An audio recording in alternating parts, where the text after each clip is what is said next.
back with another reaction video for you guys. You know the vibes. And guys, in this reaction, I will be reacting to turning $0.01 into a house in 1 week. Guys, we reacted to part 1 just now, and now we are reacting to part 2, because as I said in part 1, at the end of this series I should be able to turn $0 into a house. Matter of fact, at the end of this series I shouldn't be working so hard, breaking my back every day again. Because if life's so easy for me to go around and turn $0 into a house, what do I need a job for? I could just do this and make money. Come on now, whoa. Now let's get right into the video.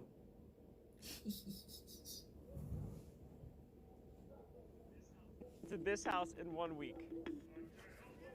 It probably won't be that house. Yesterday I traded my penny for a pen, then a tiny blue dinosaur, then a pack of breath mints, then some gas station earbuds, then a vintage Polaroid. We love you, Judy. And then these massive commercial grade speakers. Now it's day 2 and I have no idea what I'm gonna do next or how we're gonna get that house, but we have no choice. So I listed the speakers online last night.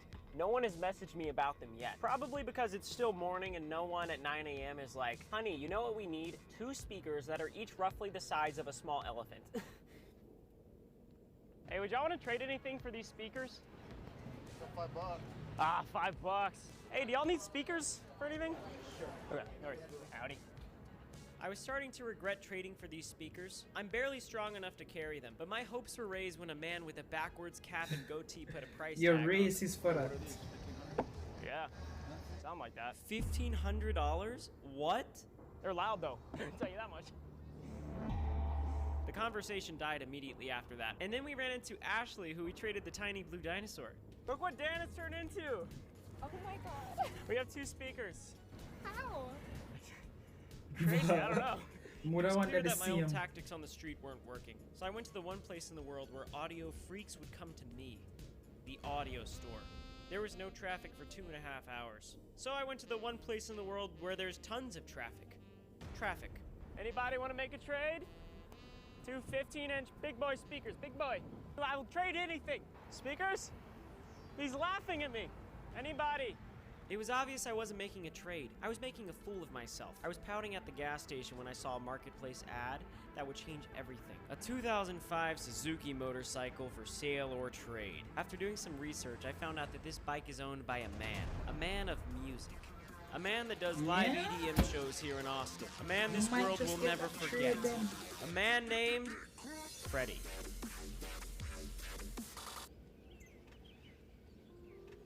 So why are you trading this thing? I pretty much got it in a bad deal. My understanding is that Freddie wants to get rid of this bike because it takes up space and has too many problems. Sounds a lot like me. But first I need to test this thing. You mind if I just sit on it? If him trade the speakers them for that bike. Wow, that feels so... Come on. Holy smokes, Freddie, that's awesome. Yeesh. The feeling I got on that motorcycle was all the confirmation I needed to make the trade offer. Ready? These are huge, huh? Yeah, they don't look that big in the pictures. That's what she said. I don't know. After further inspection of the speakers, Freddie accepted our offer. What? All right, Freddie, got a deal? This handshake means the world to me. All of the doubt, all of the speculation, all of the mockery, silenced in one grasp of another man's hand. And while I'm anxiously thinking about how sweaty my palms are, there's one more thing on my mind. Do you think we'll be able to haul it with that minivan? I mean, kind of have no choice. Freddie was right. Also, I just noticed that guy watching us. He's probably wondering how I'm gonna tow this thing. I have no idea what I'm gonna do with this motorcycle. But one thing is certain. I think we just made a great trade. I spent the entire night of day 2 on the internet, and probably sent as many desperate emails as the first time I was trying to get a hold of Dr. Phil's agent. That's right, I'm trying to get Dr. Phil to adopt me as his legal grandson because I've never had a grandpa, okay? And I'm allowed to do that. But only once we pass him in YouTube subscribers, which is kind of dumb, but his agent agreed to it. So please subscribe, help me get a grandfather. I was on my phone pretty much all night looking for trades. I haven't Day 3 really already. slept. I've probably messaged maybe 1,000 people about our motorcycle. I also sent this video to probably over 1,000 people, which just made people confused and angry, and there were some interesting reactions. But most interesting of all is a man named Douglas. Douglas wants to trade his 2002 Toyota Tundra and is interested in our motorcycle. Listen to this. Hey buddy, this is the deal. How much do you think I'm gonna spend to fix the bike? Let me know right now, please. That video is not today, right? That video is maybe how long? Couple months ago. So right now the bike is working, it's starting, or it's not starting at all. Let me know, buddy. That's when I made a rookie mistake.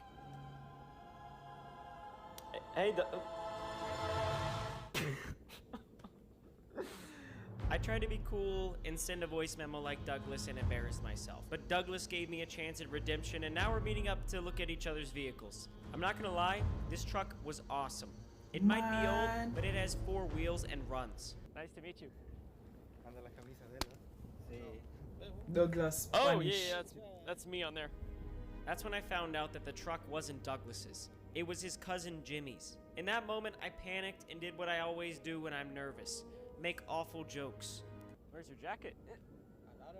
It's because his jacket is camouflage. Anyways, they asked me to turn on the motorcycle, and I was happy to oblige. This always feels fun.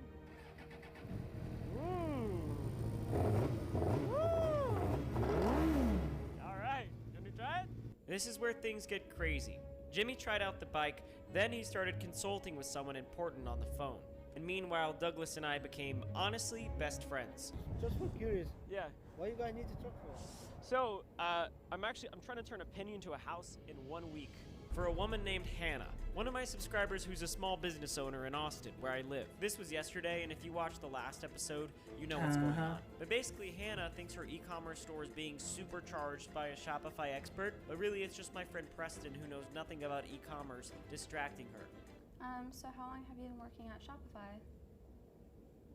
Preston does not work for our sponsor, Shopify. And now I'm getting nervous because Jimmy's taking a really long time to decide if he wants this bike. On day 2, while Hannah was taking product images for her website, I was getting honked at by soccer moms. And now on day 3, our hard work could pay off big time, but only if Hannah stays distracted. The dashboard is super cool. I can see if any returning customers and how many total sales I've made. And Meanwhile, Douglas and I were having a heart-to-heart. Man, how you get the house, man? Yeah, and try. I don't know how we're gonna do it, but crazier things have been done. Well, but nothing is impossible too. Nothing's impossible. Gotta believe in yourself. Yeah, believe that. Douglas's words meant the world to me.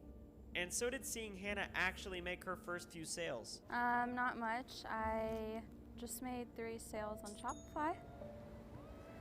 I'm not sure how much longer we can keep Hannah from finding out about what I'm doing, but Douglas and Jimmy said we need to test drive the truck before they would trade it. So naturally, I bought Douglas ice cream. Cheer for my buddy Brian. He's trying to get a penny for a house. All right. He will get it. All right, thanks, Douglas. You're welcome. Yo, How's that shake? yo. That's very well. I can't believe say in an episode one this dude had like $0 and now the man I got trade for one truck. What? Thanks, very good. Oh yeah. The milkshake seemed to do the trick. Jimmy and Douglas accepted our Yo, trade offer for the this is motorcycle. awesome. And this just feels unreal. I can take you home. Okay. On the way to Douglas's, I'm just thinking. 3 days ago, all I had was a penny and Exactly. potentially a rash. Now I have a truck and a new friend. And still, definitely actually a rash, for sure. You got this, Ryan! All right. And I think it's safe to say I'm even invited as a new member of Douglas's family. There's still a lot of work to do. There is. But this truck is epic. And as I stumble into this hotel for the 3rd time, I couldn't help but hear Douglas's words ringing in my ear. Let me know, buddy. No, not those. Well, but nothing is impossible too. So with less than 100 hours remaining, I'm gonna do everything I can to get that house. See you guys in the next reaction. Hey, we tuned in into this series.